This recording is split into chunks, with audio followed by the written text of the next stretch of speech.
Welcome to 99 TV. నేను మూల శ్రీనివాస్. తెర మీద పద్ధతిగా కనిపించే తారలు తెర వెనుక ఏం చేస్తున్నారు? కేవలం సినిమాల ద్వారా వచ్చే ఆదాయం చాలడం లేదా, లేక టెక్నాలజీ ఇస్తున్న వెసులుబాటును అడ్డం పెట్టుకొని సాంప్రదాయ ముసుగుల్లో వ్యాపారం చేస్తున్నారా? నిన్న విష్ణుప్రియ, నేడు అనన్య నాగల్ల. నిన్నటి వరకు వకీల్ సాబులో అమాయకపు చూపులతో ఆకట్టుకున్న ఈ తెలుగు అమ్మాయి ఇప్పుడు ₹390 ప్లాన్తో నెటిజన్ల ముందుకు వచ్చింది. సేవ చేయడానికే ఈ సబ్స్క్రిప్షన్ అని ఆమె చెప్తున్న మాటలు నిజమేనా, లేక కోట్లు గడిస్తున్న సరికొత్త నెట్ వ్యాపారమా? డిజిటల్ దుకాణంలో సెలబ్రిటీల వేలంపాటపై స్పెషల్ రిపోర్ట్ ఇప్పుడు చూద్దాం. వెండితెర, వెలిగిపోయే రంగుల ప్రపంచం. ఇక్కడ ఏది వెలుగు, ఏది నీడ, ఏది నటన, ఏది నిజం?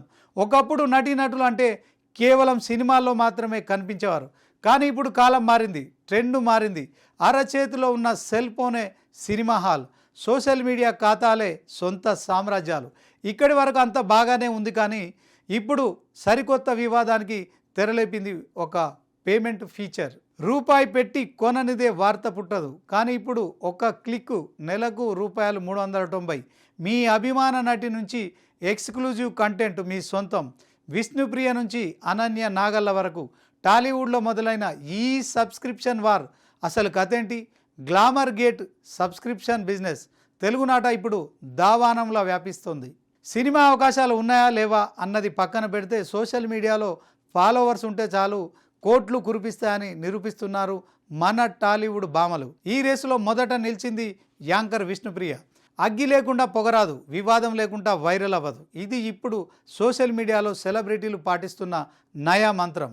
అశ్లీలతను ప్రోత్సహిస్తున్నారంటూ విష్ణుప్రియపై విజయవాడలో సైబర్ క్రైమ్ కేసు నమోదైంది. సాధారణంగా ఎవరికైనా కేసు అంటే భయం, కానీ ఇక్కడ సీన్ రివర్స్. ఆ వివాదమే ఆమెకు ఒక ప్రచార అస్త్రంగా మారింది. అసలు ఆ ఎక్స్క్లూజివ్ కంటెంట్లో ఏముందో చూడాలన్న కుతూహలంతో నెటిజన్లు ఎగబడ్డారు.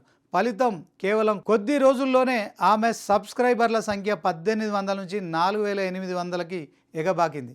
అంటే అప్పటి వరకు నెలకు 7.5 లక్షలున్న నెలసరి ఆదాయం 19 లక్షల రూపాయలకు పెరిగింది. Negative publicity is also publicity అంటే ఇదేనేమో. ఇప్పుడు ఇదే బాటలోకి వచ్చారు అనన్య నాగల్ల. మల్లేశం సినిమాలో తెలంగాణ ఆడపడుచులా మెప్పించిన అనన్య ఇప్పుడు రూట్ మార్చారు. కేవలం ₹390 కట్టండి, బయట ప్రపంచానికి కనిపించని నా అందాలు, నా అనుభవాలు చూడండి అంటూ ఆమె ఓపెన్ ఆఫర్ ఇచ్చేసింది. ఈ స్కీమ్ మొదలుపెట్టిన కొద్ది నిమిషాల్లోనే 100 మంది కరువు బ్యాచ్ నెటిజన్లు సబ్స్క్రైబ్ చేసుకున్నారంటే అక్కడ డిమాండ్ ఏ స్థాయిలో ఉందో అర్థం చేసుకోవచ్చు. అయితే విమర్శలు వెల్లువెత్తడంతో అనన్య ఒక వింతైన వివరణ ఇచ్చింది. తన సబ్స్క్రిప్షన్ పెట్టింది కేవలం సమాజ సేవ కోసమేనట. తన జీవిత అనుభవాలు పంచుకొని ఒక కమ్యూనిటీగా ఏర్పడి సొసైటీకి ఏదైనా చేయడమే తన లక్ష్యమట. ఇక్కడే అసలైన లాజిక్ మిస్ అవుతుంది. ₹390 కడితేనే సామాజిక సేవ జరుగుతుందా, లేక సేవ పేరుతో గ్లామర్ వ్యాపారాన్ని సమర్థించుకుంటున్నారా? గతంలో పూనం పాండే లాంటి నటీమణులు కూడా ఇలాంటి యాప్స్ ద్వారా వివాదాస్పద కంటెంట్ అమ్మి వార్తల్లో నిలిచారు. పద్ధతిగా ఉండే పాత్రలు చేసిన అనన్య కూడా ఇప్పుడు అదే రూట్ ఎంచుకోవడం ఆలోచించాల్సిన విషయం. ఒక్కసారి ఆలోచించండి. సేవ చేయాలనుకుంటే సబ్స్క్రిప్షన్ ఎందుకు? అనుభవాలు పంచుకోవడానికి నెలకు ₹390 వసూలు చేయాలా? సోషల్ మీడియా ఇప్పుడు ఒక కల్పవృక్షం, కానీ అది ఇచ్చే పనులు సమాజానికి విషంలా మారుతున్నాయా? యువతను తప్పుదో పట్టించి తమ క్రేజ్ను కాసులుగా మార్చుకుంటున్న ఈ తారల తీరుపై చర్చ జరగాల్సిన సమయం వచ్చింది. ఒకప్పుడు నటీనటుల మీద అభిమానం అంటే వారి నటనను మెచ్చుకోవడం, కానీ ఇప్పుడు అది పే అండ్ వాచ్ సంస్కృతికి దారితీస్తోంది. ఇది కేవలం ఇద్దరు వ్యక్తుల విషయం కాదు, ఇది ఒక ప్రమాదకరమైన ధోరణి. నిజంగా ఇది ఒక సేవా దృక్పథమా, లేక గ్లామర్ ముసుగులో జరుగుతున్న డిజిటల్ దందానం? ఏది ఏమైనా టాలీవుడ్ సుందరీమణులకు ఇప్పుడు ఒక ఇన్స్టాగ్రామ్ ఒక కరెన్సీ మిషన్లా మారింది. తెర మీద కనిపించినా కనిపించకపోయినా కరెన్సీ నోట్ల వర్షం మాత్రం ఆగడం లేదు. అభిమానాన్ని వ్యాపారంలా మలచడంలో తప్పులేదు, కానీ ఆ వ్యాపారం వెనుక ఉండే విలువలు ముఖ్యం. అనన్య నాగల్ల చెప్తున్న సేవా మంత్రం ఆమె సబ్స్క్రైబర్లను ఏ తీరాలకు చేరుస్తుందో కాలమే నిర్ణయించాలి.